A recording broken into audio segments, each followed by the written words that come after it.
নমস্কার বন্ধুরা, আমি রাজশ্রী আজ তোমাদের সামনে উপস্থিত হয়েছি অভিনয় শিক্ষার খুব বেসিক একটা বিষয় নিয়ে তোমাদের সবার প্রিয় ইউটিউব চ্যানেল রাজশ্রীর কালচারাল ওয়ার্ল্ডে। তোমরা অনেকেই জানো এই চ্যানেলটা আমি শুরু করেছিলাম অভিনয় সংক্রান্ত বিষয়ে আমার সীমিত জ্ঞানের কিছুটা তোমাদের সঙ্গে শেয়ার করার জন্যে। খুব আনন্দের সঙ্গে জানাচ্ছি আমার চ্যানেলটি 1000 সাবস্ক্রাইবার সম্পূর্ণ করেছে তোমাদের ভালোবাসায়। তাই যারা আমার সাথে ছিলে এবং যারা আমার চ্যানেলটা সাবস্ক্রাইব করেছো তাদের অসংখ্য ধন্যবাদ। আর যারা এখনও চ্যানেলটা সাবস্ক্রাইব করোনি তাদের অনুরোধ করব, চ্যানেলটা যদি সাবস্ক্রাইব করো এবং শেয়ার করো তাহলে আরও অনেকের কাছে আমার এই ভিডিওগুলো পৌঁছে যাবে যারা অভিনয় শিখতে চান, এবং আশা করি তারা অবশ্যই উপকৃত হবে। আজ আমি তোমাদের সঙ্গে আলোচনা করব 5W'র বিষয়ে, যা একটি চরিত্র তৈরি করতে অনেকটা সাহায্য করে। তো এই 5W কি এবং কিভাবে একটি চরিত্র তৈরি করতে সাহায্য করে সেটাই আজকে বলবো। 5W হলো who, when, what, where and why. এর প্রত্যেকটি সম্বন্ধে আমি আলাদাভাবে বুঝিয়ে বলার চেষ্টা করছি। যখনই আমরা কোনো চরিত্রে অভিনয় করি, সেটা নাটকেই হোক বা ক্যামেরার সামনেই হোক, সবার প্রথমে স্ক্রিপ্টটা খুব ভালো করে নিজেকে বুঝে নিতে হবে। যে চরিত্রটাতে তুমি অভিনয় করছো সেটা খুব ক্লিয়ার থাকতে হবে তোমার কাছে। তাই যখনই স্ক্রিপ্ট হাতে পাবে তখনই এই 5W সম্বন্ধে নিজেকে প্রশ্ন করো এবং তার উত্তর খুঁজে বার করার চেষ্টা করো। তাহলেই দেখবে অভিনয়টা অনেকটা সহজ হয়ে যাবে তোমার কাছে। প্রথমেই আসি ফার্স্ট W, অর্থাৎ হু, অর্থাৎ তুমি কে। তুমি যে চরিত্রে অভিনয় করছো সেই স্টোরি বা গল্পে তুমি কে। তুমি কি একজন ডাক্তার, নাকি টিচার, নাকি একজন বাবা, বা শুধুই একজন হাউসওয়াইফ, অথবা কোনো পাগলের চরিত্র অভিনয় করছো। ধরো নাটকের কোনো একটা দৃশ্যে তুমি গান করছো। এখন সেটা দেখতে হবে সেই নাটকে কি সেই চরিত্রটা একজন সিঙ্গারের, তাহলে কিন্তু সেই গান গাওয়ার স্টাইল বা ভঙ্গিমা একরকম হবে।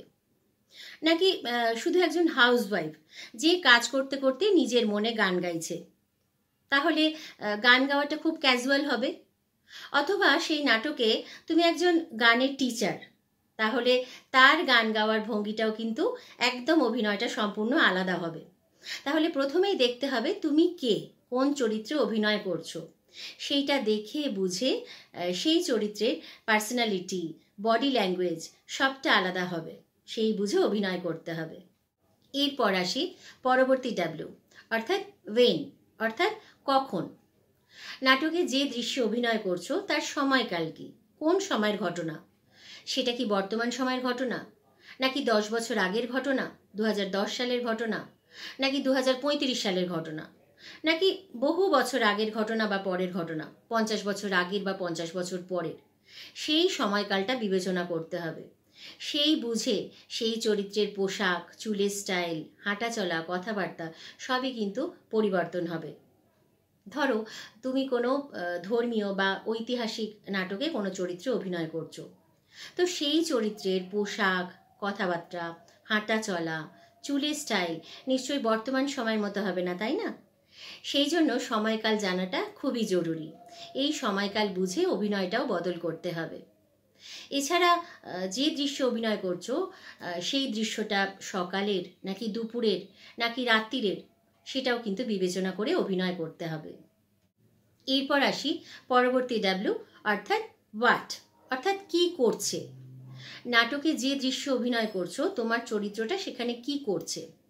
সে কি বই পড়ছে, নাকি গান গাইছে, না ডাক্তারি করছে, নাকি চুরি করছে। যদি ডাক্তারি করো তাহলে দেখতে হবে হসপিটালে ডাক্তারি করছে নাকি প্রাইভেট চেম্বারে ডাক্তারি করছে। হসপিটালে ডাক্তারির অভিনয়টা একরকম হবে, আবার প্রাইভেট চেম্বারের ডাক্তারের অভিনয়টা কিন্তু অন্যরকম হবে।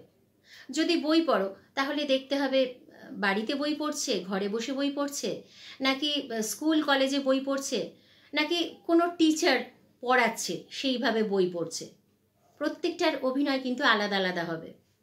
যদি গান করো তাহলে সেই একই রকম বলবো যে ঘরে গান গাইছে নাকি কোনো ফাংশনে গান গাইছে সেটা দেখতে হবে। প্রত্যেকটা ক্ষেত্রে কিন্তু অভিনয়টা আলাদা হবে। তাহলে কি করছে সেটা দেখতে হবে। এর পরবর্তী ডাব্লিউ হলো ওয়্যার, অর্থাৎ কোথায়। যে চরিত্রে তুমি অভিনয় করছো সেই চরিত্রটা কোন জায়গা থেকে বিলং করছে সেটা দেখতে হবে। হতে পারে সেই চরিত্রটা কোনো বাঙালি, হতে পারে চরিত্রটা কোনো পাঞ্জাবি বা গুজরাটি, হতে পারে চরিত্রটা ঢাকা শহরের কোনো অঞ্চলের বাসিন্দা, আবার হতে পারে চরিত্রটা কোনো ফরেনার বা বিদেশের কোনো অঞ্চলের বাসিন্দা। সুতরাং মাতৃভাষা বা জন্মস্থান অনুযায়ী কিন্তু কথা বলায় একটা টান থাকবে, সেই অভিনয়টা কিন্তু অ্যাডপ্ট করতে হবে। আবার দেখো, যদি বাঙালি হও তাহলে সেই চরিত্রটা গ্রামে থাকে না শহরে থাকে সেটাও দেখতে হবে। যদি গ্রামে থাকে তাহলে তার কথা বলায় একটা গ্রাম্য ভাব থাকবে। হ্যাঁ, আবার আরও পরিষ্কার করে বুঝিয়ে বলতে গেলে, ধরো কোনো দৃশ্যে, ধরো একটা চোরের দৃশ্যে অভিনয় করছো, তো সেটা দেখতে হবে যে কোথায় করছে, কোনো ব্যাংকে নাকি কোনো গয়নার দোকানে নাকি কোনো বাড়িতে চুরি করছে। প্রতিটা ক্ষেত্রে কিন্তু অভিনয়টা আলাদা হবে, সুতরাং চরিত্রটা কোথায় কাজটা করছে সেটা দেখতে হবে। এর পরবর্তী ডাব্লিউ হলো ওয়াই, অর্থাৎ কেন করছে। নাটকের যে চরিত্রে তুমি অভিনয় করছো সে যেটা করছে সেটা কেন করছে তার মোটিভটা জানতে হবে, সে কেন করছে কাজটা। ধরো একটা ডাকাতের চরিত্র, সে কোনো দৃশ্যে লুটপাট করছে, এবার তোমাকে দেখতে হবে যে সে কেন লুটপাট করছে। সে লুটপাট করে মানুষকে কষ্ট দিয়ে টাকা নিয়ে সে কি নিজে ভালো থাকতে চাইছে, নাকি কোনো এক সময় তার পরিবারের সঙ্গে কোনো একটা অন্যায় হয়েছিল তার বদলা নেওয়ার জন্য সে লুটপাট করছে, সে ডাকাত হয়ে গেছে। সেই দুটো মোটিভ কিন্তু আলাদা, এবং দুটো মোটিভের আলাদা হওয়ার জন্য তার অভিনয়টাও কিন্তু আলাদা হবে। অথবা আরও সহজভাবে যদি বলি, বই পড়ছে, তো বইটা কেন পড়ছে, তার সামনে পরীক্ষা, পড়া মুখস্থ করছে, তার অভিনয় একরকম হবে। সে যদি টিচার হয়, কাউকে কলেজে পড়াচ্ছে, তার বই পড়াটা আরেক রকম হবে। বা গল্পের বই পড়ছে এক মনে, সেটার অভিনয়টা আরেক রকম হবে। সুতরাং কেন করছে সেই কাজটা, সেই মোটিভটা জেনে অভিনয়টাও বদল করতে হবে। তাহলে যখনই কোনো চরিত্রে অভিনয় করবে, স্ক্রিপ্ট হাতে পাওয়ার পর, চরিত্র পাওয়ার পর 5W সম্বন্ধে নিজেকে মনে মনে প্রশ্ন করো এবং তার উত্তর খুঁজে বার করার চেষ্টা করো। এই 5W সম্বন্ধে বুঝে গেলে বা উত্তর পেয়ে গেলে তোমার কাছে কিন্তু অভিনয়টা অনেকটা সহজ হয়ে যাবে। এই 5W সম্বন্ধে সম্পূর্ণ ক্লিয়ার হয়ে সেটা পারফরমেন্সে ফুটিয়ে তোলার চেষ্টা করো। এটা কিন্তু একজন অভিনেতার কাছে খুবই ইম্পর্টেন্ট একটা ফ্যাক্টর। স্ক্রিপ্টে কিন্তু ডিটেলসে সব কিছু লেখা থাকে না, তাই নিজে বোঝার চেষ্টা করো প্রথমে। যদি নিজে বুঝতে না পারো, ডিরেক্টরকে জিজ্ঞেস করো, বারবার করে প্রশ্নগুলোর উত্তর খোঁজার চেষ্টা করো। আশা করি আজকের ভিডিওটা তোমাদের কাছে হেল্পফুল হয়েছে। যদি ভালো লাগে তাহলে অবশ্যই লাইক, শেয়ার আর কমেন্ট করতে কিন্তু ভুলবে না। আর যদি অভিনয় সংক্রান্ত যে কোনো বিষয়ে কোনো প্রশ্ন থাকে, কিছু জানার থাকে, অবশ্যই আমাকে কমেন্ট করে জানাও। আমি নিশ্চয়ই চেষ্টা করব তোমাদের উত্তর দেবার। ভালো থাকবে, সুস্থ থাকবে, আর চ্যানেলটা সাবস্ক্রাইব করে আমার সঙ্গে থাকবে। ধন্যবাদ।